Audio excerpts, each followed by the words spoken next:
네, 안녕하세요. 채널 4월 31일 구독자 여러분, 성형외과 전문의 하현정입니다. 요새는 젊은 층부터 고령층까지 안티에이징에 대한 관심이 매우 뜨거운데요. 그 중에서도 우리가 눈밑 지방 재배치 수술하고 하안검 수술에 대해서 설명드리겠습니다. 눈밑이 이렇게 좀 불룩하게 나왔거나 아니면 피부나 근육이 탄력이 떨어지면서 눈밑 고랑 부위가 두드러질 경우에는 우리가 보통 하안검 수술이나 눈밑 지방 재배치 수술을 고려하게 되는데요. 눈밑이 이렇게 불룩해지는 원인을 알면 이 두 수술을 좀 더 쉽게 이해할 수가 있습니다. 크게 두 가지 이유가 있는데요. 먼저 첫 번째는 노화가 진행됨에 따라서 우리 눈밑의 피부와 근육이 탄력이 떨어지면서 안화지방을 싸고 있는 경막 부분이 느슨해지게 됩니다. 이럴 경우에는 우리가 내부에 있는 안화지방이 압력 차이 때문에 바깥으로 밀려 나오게 되는 거죠. 그리고 이와 동시에 우리가 안화고랑이라고 불리는 부위부터 이렇게 경계지어지는 이 부위는 뼈막하고 그리고 근육 그리고 피부가 굉장히 타이트하게 연결되어 있는 부위로 이 부위는 처지지가 않고 오히려 경첩작용 같은 것을 하면서 더 패이게 되고 약간 그루브 같은 게 만들어지게 되는 거죠. 그래서 이 두 가지 이유 때문에 눈밑이 불룩하게 보이고 퀭해 보이게 되는 겁니다. 그래서 방법은 우리가 눈밑고랑 부위에 있는 뼈막과 피부 그리고 단단하게 붙어있는 이 부위를 풀어주고 불룩한 지방 부분을 그루브가 있는 부분으로 재배치를 해서 이 두 가지를 모두 해소하는 그런 수술이라고 보시면 되겠습니다.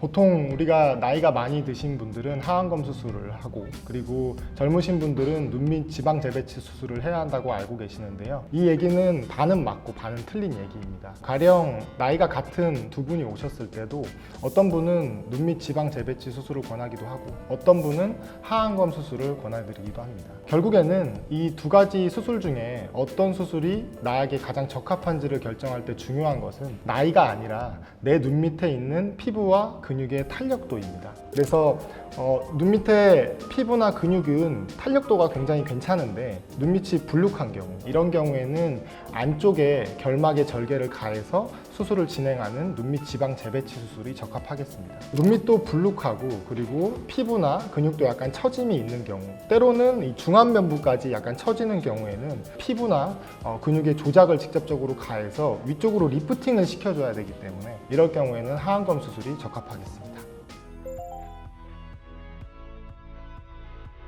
보통 눈밑 지방 재배치 수술의 경우에는 수술 후에 실밥을 풀 필요가 없기 때문에 대략적으로 한 일주일 정도가 지나면 화장도 할 수가 있고 일상생활도 가능합니다. 반면에 이제 하안검 수술 같은 경우에는 우리가 눈밑 지방 재배치 수술보다 범위도 조금 더 크고 피부 조작을 해야 되기 때문에 수술 후에 5일 정도가 지나면 실밥도 풀어야 되고 개개인마다 약간의 차이가 있을 수는 있겠지만 대략 한 2에서 3주 정도가 지나면 일상생활이 가능합니다. 근데 이렇게 정상적으로 빠른 회복을 위해서는 우리가 조심해야 될 게 있는데요. 수술 후에 한 2에서 3일 정도는 얼음찜질을 해줘야 되고 눈 밑에 테이핑을 해드리는데 이 테이핑을 오랫동안 잘 유지하는 게 굉장히 중요합니다.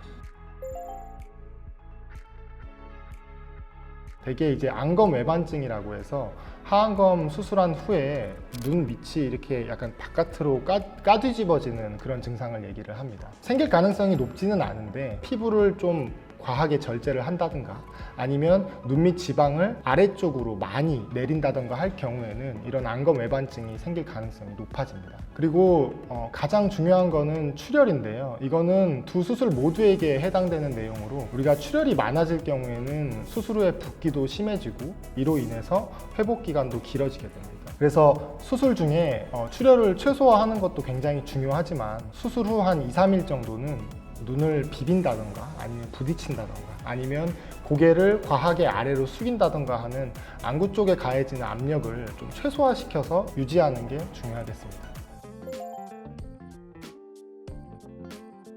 원론적으로 제일 중요한 거는 당연히 해당 분야에 대해서 전문적인 지식과 그리고 경험이 있는 성형외과 전문의가 있는 병원 그리고 수술 후에 혹시라도 생길 수 있는 문제에 대해서 충분한 안내와 대처가 가능한 병원이 좋은 병원이라고 할 수 있겠습니다. 근데 이런 말은 굉장히 너무 당연하고 중요한 얘기이기 때문에 오늘은 조금 다른 얘기를 드려볼까 하는데요. 가끔 환자를 보다 보면 환자의 상태를 보고 이분 같은 경우에는 명확한 해결책이 나오는 경우도 있고요. 그리고 어떤 분들은 이 수술이 나을 나을지 아니면 다른 수술이 나을지 그런 어떤 좀 애매모호한 경계에 있는 경우도 있습니다. 이럴 때 우리가 환자가 가지고 있는 수술에 대한 방향이나 그리고 노화에 대한 가치관과 같은 생각을 들어보면 어떤 환자분 같은 경우에는 다이나믹한 변화를 통해서 나는 확 젊어지고 싶다 이런 생각을 가지고 계신 분들도 있고, 어떤 분들은 최소한의 수술을 통해서 약간 미진한 부분은 있지만 나는 자연스럽게 늙어가고 싶다라고 이야기하는 분들도 있습니다.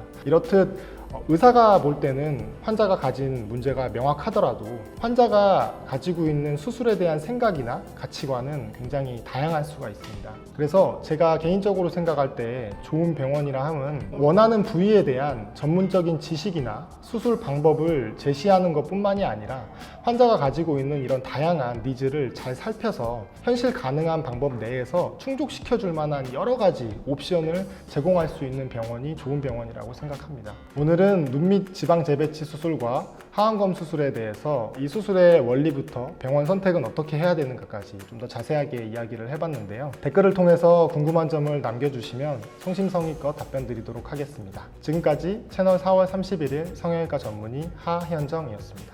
감사합니다.